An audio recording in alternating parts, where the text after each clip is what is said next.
This episode is brought to you by Mack Weldon. Great clothing for all occasions. Well, you know, most occasions, not like volcanic exploration or, say, a Renaissance fair. We'll talk about it later. With Avengers Infinity War in theaters, that means I'm legally required to produce an Easter egg video covering all that was seen. We're talking cameos, post-credits, links to the comics. So much stuff. Too much stuff, in fact. I'm sure Iron Man from 2008 had like 7 things in it. Anyways, these are the topics that I'm going to cover. The time codes are linked below if you want to jump around a bit. No stress at all. But make sure you stick around till the end because... Look, I have no incentive for you to stick around, but I would consider it a close and personal favor, and one day maybe I could return said favor. You need help moving? I'm there. I'm with you in spirit. No hesitation. Right, this being the 19th film in the MCU means there's a stack of MCU references. These are roughly in order of when they appear in the film, unless they aren't. Let's go. This film opens up pretty much straight after the conclusion of Ragnarok, where it was alluded to that Loki stole the Tesseract. He also repeats the line said to him by Tony Stark in the first Avengers movie when the Hulk attacks. We have a Hulk. Loki then makes mention that he's not Asgardian, which is technically true. He's a frost giant, as made clear in Thor, where they dyed Chris Hemsworth's eyebrows. Look at this. It's very upsetting. We again see the return of Steve Rogers' flip phone, which he gave to Tony Stark at the end of Civil War to contact him. And it appears his phone number is 678-136-7092. I haven't called it because, you know, international rates and such. We get the first obvious example of spider sense. To me, it always seemed like he had this power, otherwise he'd get punched a hell of a lot more, but this is some visual confirmation. In an attempt to one-up Thor, Peter Quill recounts the events of Guardians 2 after Thor recounts the events of Ragnarok. Rocket Raccoon is again called a different animal to what he is, as Thor thinks he's some kind of rabbit. Tony Stark gets a new chest piece after the first was removed. This one now houses nanobots that constructs his armor, kind of like the bleeding edge suit from the comics, and it's completely detachable. Spider-Man's new suit has a parachute just like the old one. Not the old one, but the old one. We see the return of an Iron Man 2 weapon, this one-shot laser that he uses to get inside the spaceship. Thor's face again gets mushed up against glass, which is somehow becoming somewhat of a Thor tradition. Thor is also told that Thanos is technically Gamora's stepfather, the way that he always tells others that him and Loki, they're not really brothers. We see the return of the Chitauri army, as well as space whales, in that Gamora flashback sequence. The stolen Quinjet the Avengers in hiding are using was the one they took in Civil War, which was also the same movie where Rhodey gets his back messed up and he gets given robot pants. The Vision is confirmed to be more than just the Mind Stone, as he's at the very least part Jarvis, part Ultron, part Tony Stark, and part Bruce Banner. There's mention that the Border Tribe from Black Panther that sided with Killmonger when he took over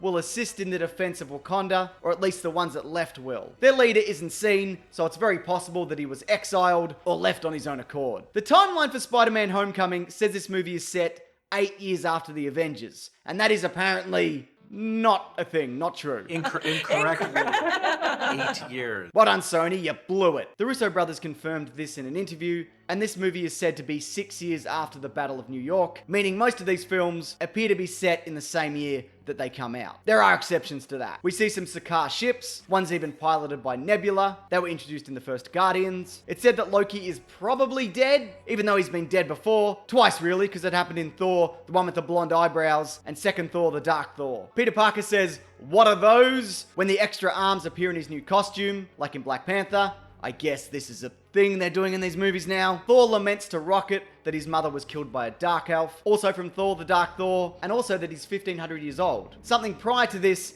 I believe, hasn't been confirmed. Thor's new eye, Rocket says he stole from Contraxia, that planet we saw in the second Guardians that has all the yellow sex robots. Rocket still appears to have a love for artificial parts, as he also wants Bucky's arm. Oh, I was just kidding about the leg. I just need these 2 things. What?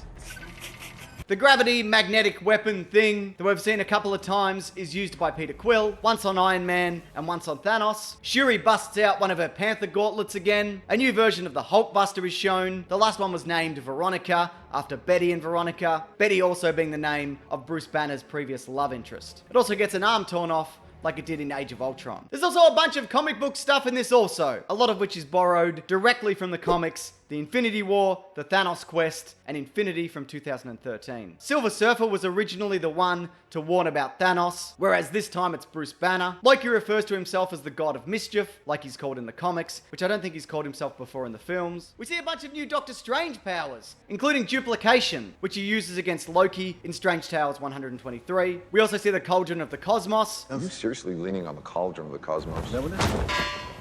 He uses the winds of Watumb to clear the streets in New York, plus the Crimson Bands of Sidorak to battle Thanos. Also, and I can't believe this wasn't acknowledged, but all I could think about was how they both have little beards, and nobody's saying anything, and just waiting for a replication of these comic book panels. But you blew it, Avengers! You blew it! The Black Order show up from Infinity. Corvus Glaive is actually the one who created the Outrider army. Also, his weapon, which might also be a glaive, is tethered to him. Like it's kind of part of him. Sort of how Snakeface put himself in a locket or whatever in Harry Potter the books and also the films. Tony Stark says he dreamt that he and Pepper Potts had a kid called Morgan. In the comics, he has an uncle named Morgan Stark. When Bruce Banner is trying to change into the Hulk, we get a half Hulk face, half Banner face, which is a very comic book inspired piece of imagery that we've seen a lot. The Iron Spider suit shows up that was in Homecoming, but it's actually inspired by the comic Civil War. Tony Stark was keeping it in storage chamber 17A, which is probably a nod to something. This version also has the additional metal arms. Bucky is referred to as the White Wolf. That's actually a separate Black Panther character, which I talked about in my Black Panther Easter egg video, which I'll link below if you want to check it out. Doctor Strange being tortured by Ebony Maw, we've seen this before, and Nebula being tortured by Thanos.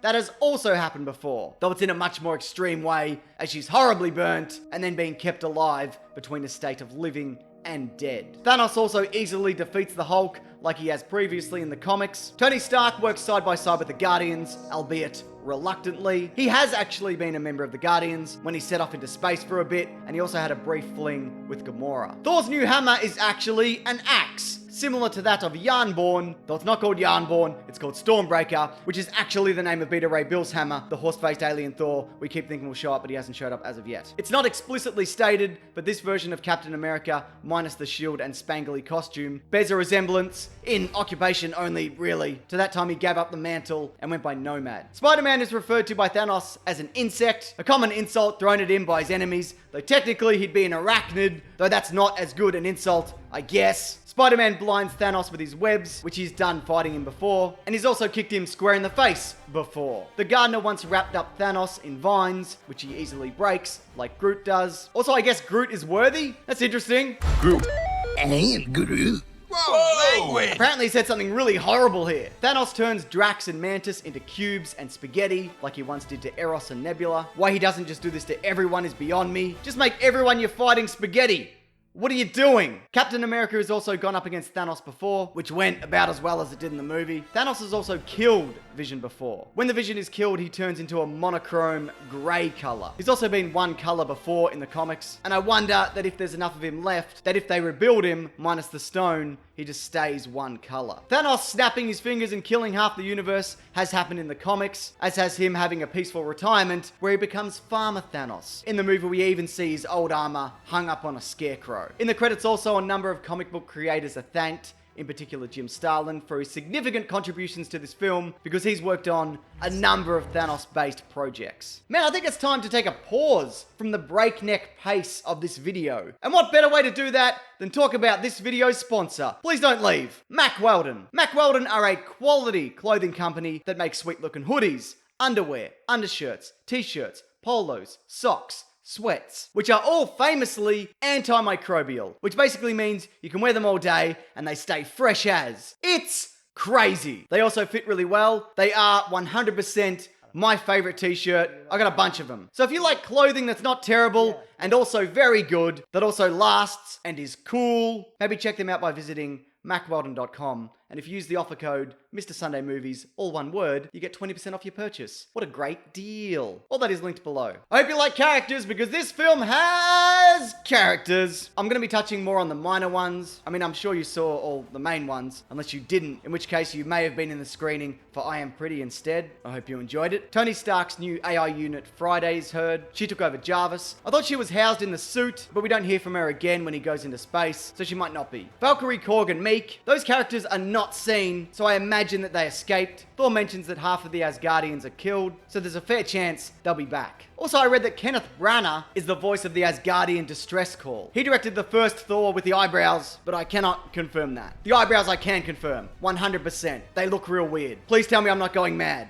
This looks strange, right? It looks weird! General Ross makes his third MCU appearance after that Hulk movie that's completely serviceable, but not great, and also Civil War. Stan Lee is seen driving a school bus, seemingly not fussed by an alien spaceship. I mean, why would he be? He's a Watcher informant. He's probably seen a lot of weird shit. Also, he's 95. That's too old to be driving a school bus, or really anything faster than a stationary recliner.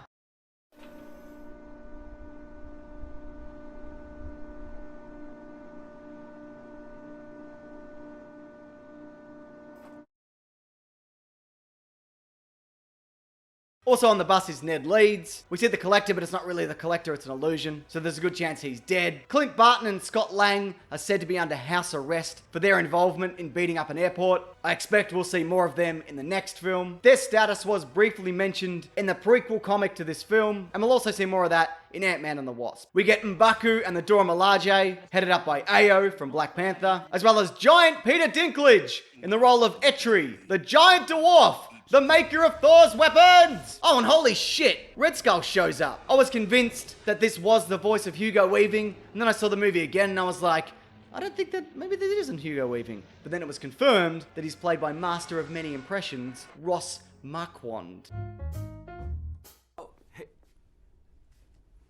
Oh, I thought you were... Man, this movie has so many locations. It's here, it's there, it's everywhere. Xandar is mentioned. It was saved by the Guardians of the Galaxy in Guardians of the Galaxy, but now it's gone. Rip John C. Reilly, we hardly knew ye. This isn't a location, but Thor is able to channel the Bifrost using his new weapon to get from place to place. Heimdall does a similar thing, summoning dark magic to transport Hulk to Earth, like how he got Thor to Earth in the Avengers after the Bifrost was destroyed. With the Bifrost gone, how much dark energy did the All-Father have to muster to conjure you here? Nowhere is back, a city inside the head of a dead Celestial, and we see brand new locations. In Nidavellir, one of those, or neither of those, Thanos' dead homeworld of Titan, and Vormir, where the Soul Stone is kept. All of which are locations from the comics. Oh man, pop culture! So many references! Let's do the pop culture segment of this video. You don't have to do anything, you can just watch, just sit back, that's fine. The Marvel 10 years logo actually stems from an original Star Wars idea. But as we were saying, let's celebrate our 10th anniversary,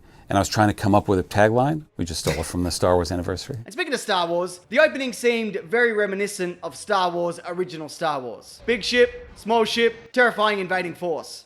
What? Kevin Bacon is again mentioned by name, Kevin Bacon. as is the movie Footloose, when describing the conclusion of the first Guardians. And it's also declared not the greatest movie of all time by Peter Parker, and I haven't seen it, but that's almost certainly true. Peter Parker says he's being beamed up when he gets drawn into that alien spaceship. The song Rubber Band Man by the Spinners is playing when we first see the Guardians. Fun fact, James Gunn, director of those films, wrote all the Guardians dialogue. I remember hearing that, but it sounds like something that's true, and I feel that's more important. Tony Stark calls Ebony Maw Squidward. Tony Stark calls Drax Mr. Clean. Tony Stark calls Peter Quill Flash Gordon. Peter Quill calls Thanos both a nutsack and Grimace. Groot is playing the game Defender, the handheld version based off the 1980s arcade. Tony Stark says happy trails to Peter Parker when activating his parachute, which is a line from Die Hard.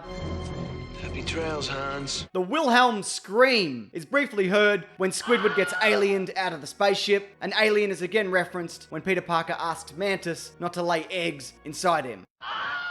And in another Arrested Development reference, like we've got in Civil War, the Russo brothers worked on that show, Tobias is seen encased in the collector's room. Post-credits! So yeah, in this moment we see Maria Hill and Nick Fury driving together, and then the aftermath of Thanos removing half the universe's population. Adam Warlock is the one in the comics that helps the Avengers to right this wrong, only this time, it appears that they're going to be using Captain Marvel. That pager to contact her is a very 1990s piece of technology, and seeing as the Captain Marvel movie is set in the 90s, this makes sense. I'd also hazard a guess that after a Solo movie, at some point she sets off into space, seeing as it looks like they've altered the pager in some fashion, presumably to reach a great distance away. Why didn't he call her for the Chitauri invasion? Good question. Why didn't he call her when robots were all up in everyone's business? Another good question by me. Regardless, it looks as if she'll be a main player in Avengers 4 and will almost certainly take a leadership role going forward, as some of the actors who've been around for a while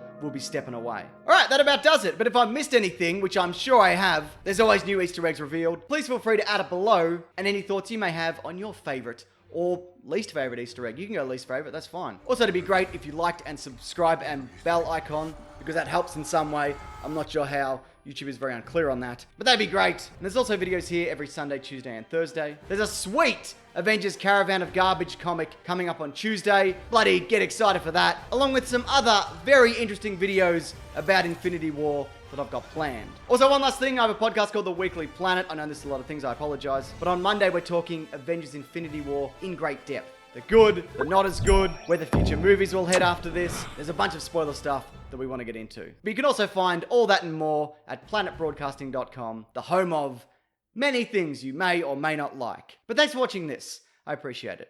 Take care.